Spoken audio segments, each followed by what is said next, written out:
chance, I'm just browsing through the Apex Legends subreddit, right? And I stumble upon this post by a user named DSPoh about a Apex Legends public game code of conduct. Now, half of me wants to be like, yeah, I'm completely with this and on board. And the other half is like, well, you're not going to get a bunch of 9-year-olds to actually listen, right? Now, I can't begin to imagine how salty this guy was to actually make this code of conduct. And I understand that, you know, sometimes public games can be a little bit irritating, but I would not sit there, design and write 15 rules of my own to then push out to the rest of the community.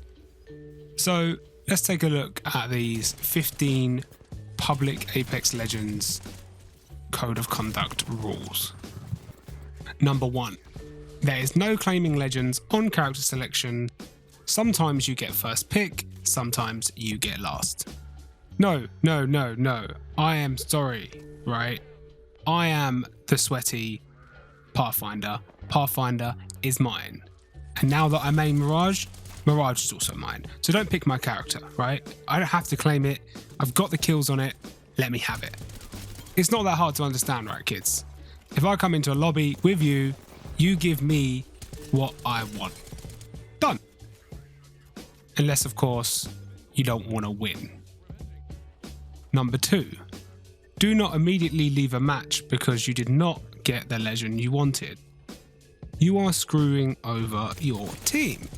Well, my team screwed me over and screwed us over when they didn't give me my Mirage or my Pathfinder. So you keep that in mind when you're thinking of rule number 2, right? I'm not one to leave a game. I rarely ever leave games. The only time you ever see me leaving a game within the first couple of minutes of a game is if you decided to drop the other side of the map for some strange reason. And even then, I prefer the challenge sometimes, and I don't want to play with your salty ass anyway.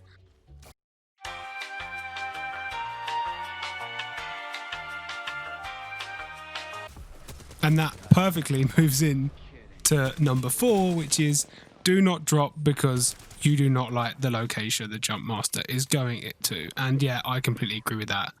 I'll give you that one. I don't mind. Number 5, and oh my god, this is my pet peeve.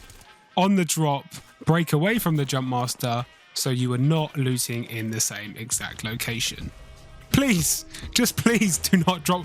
I get so enraged by it. This is the number 1 thing that will make me leave, because don't compete with me for loot, because you won't win. And if you do win, I'm not going to be happy. I'm going to be sniping you all game. I'm going to be flaming. I'm not. I'm quite a nice guy, but still, I'm going to be aggy and salty and not tell you about it. And then when you get dropped and you need a res, guess what? I'm going to res you last. Yeah, I am. Because you dropped in the same location and that's just not cool, bro. Number 6. When you die, don't immediately leave the match. Give your team a chance. All right, I'm starting to get into this code of contact now because I vibe with this, right? I know countless times where someone has just left the match after dying, no faith in me, and then we've pulled it back. Either me and someone else or myself, we've pulled back the fight and they've missed absolute perfection of, you know, a 2v3 or a 1v3 or a 2v1. And someone needs to watch that, right? Because even if I upload that to YouTube, I get barely any views anyway, so no one's going to watch that. So they need to stay to watch that. Number 7. Oh my god. When you die, don't spam ping your death box, especially if your teammates are still in combat. Right. We need to expand this rule. This one needs to be expanded. If you are down, do not spam where the enemy is. Tell me once, and that's cool. Like I'll come get him, but I do not need you spamming on him so I can't even see where I'm shooting. Can't even see down my ADS. Just please stop this. Okay, guys, just stop this. Number 8. If your teammate is knocked down, make sure the area is safe before attempting to res. Yeah, okay. What's wrong with that? Number 9.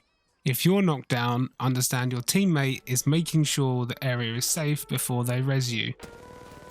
Yeah, I've got no problems with this, but equally, if you're an aggressive player, combat res is a giant, especially now with Mirage's buff. you could do a combat res, you know, if you're remotely good. But then if you have Mirage, you've obviously taken it off me, so you're probably not good.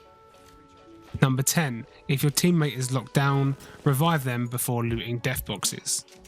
I'm fine with this one as well, but sometimes it is good to switch the armor out just in case you get that extra third party, especially in duos, because duos is nuts these days. The extra parties just don't stop coming. Like, the party doesn't stop. Number 11, if your teammate is dead, do not loot their box unless it's for meds or the next respawn beacon is super far away and they have no chance of reclaiming their gear. Okay, you just need to know, it doesn't take a rocket scientist to know that that golden armor on my loot box that is no longer there and now on your character was from me, right? You have my armor. And to be fair, if I died, then you can keep it. I don't mind. I've got no issues with that, really. Number 12, if your teammate is dead, respawning them should be the top priority. All right, now this is getting contradictory because in rule number 9, you told me that the highest priority was just getting to a safe place. So which one is it, right? Do I have to be safe before I res you, or is resing you more important? I don't want to get confused. All the 9-year-olds will get confused. Number 13, if you are dead and your team has your banner, do not ping the respawn beacon location. Do it once in a while so they know where to go. But there is an exception to this rule when if you spam it in a certain river, it sounds pretty cool sometimes. I'm just saying, I recommend giving it a go, especially if there's 2 of you doing it at once. Number 14, share meds, share ammo, ping valuable loot. Alright, let's all just be honest with ourselves now, right? If you have 2 shield batteries, are you going to give one to your teammate? Or do you actually believe that it's best if you keep it because you're a lot more likely to do more damage than him because he's been running around in circles for the last 10 minutes, clueless? But the other side of the argument is, if you're the one with the 2 shield batteries, I feel like you should give them to me because I will make good use of them, I promise you. You should share them in that case. So if I'm on your team, share them. If it's someone else, do what you want. In regards to sharing ammo, I think you should almost choose like a primary weapon when you start a game and your off weapon, quote unquote, maybe have 1 or 2 clips for it if you like bare minimum, but share the ammo if you need to. If you're in a long fight, you definitely should. No one needs like 260 wingman shots, right? Or not unless you're like Ace or Dizzy or something. Number 15, communicate with your team. If you are moving, ping where you are going, identify enemies, acknowledge teammate pings. I can't tell you the amount of times that my own friends on Discord have gone, there's an enemy over there. And I've gone, well, it's a shame that Respawn didn't build any sort of mechanic into the game where you could ping. Oh wait, you could show where the enemy was. Like, the ping system is fantastic. Please use it. Please use it. But just because you decided you wanted to single ping 300 meters away to say that's where you're going, that doesn't mean that I'm going there. That doesn't mean that's the right team decision, right? Doing a ping doesn't mean you get to control where we're going, right? We don't follow them. This isn't RuneScape. We don't follow where you click. Anyway, if I'm honest, this is sort of bring out the saltiness within me and the day-to-day struggles that I have playing Apex Legends. So I guess I'd say about 50% of this code of conduct is really good stuff. But the other 50% is free will, right? You don't have to be the nicest guy all the time. Obviously, it'd be great if everyone was. But, you know, it's kind of nice to meet someone who's a bit of a douche because it makes them nice people seem a bit sweeter. It makes it a bit better.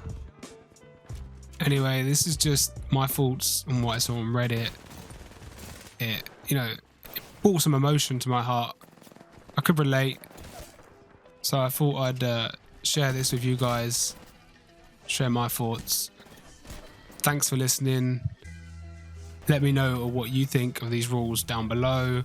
Obviously, there's quite a lot of satire in this video. I'm not actually that much of a douche a lot of the time. Watch out for my new challenge series coming soon where you can challenge me to do stuff in game via the comments on my videos. You can subscribe for that. I much appreciate. Like this video if you like it. Thanks very much for watching. Peace out, guys. Thank you.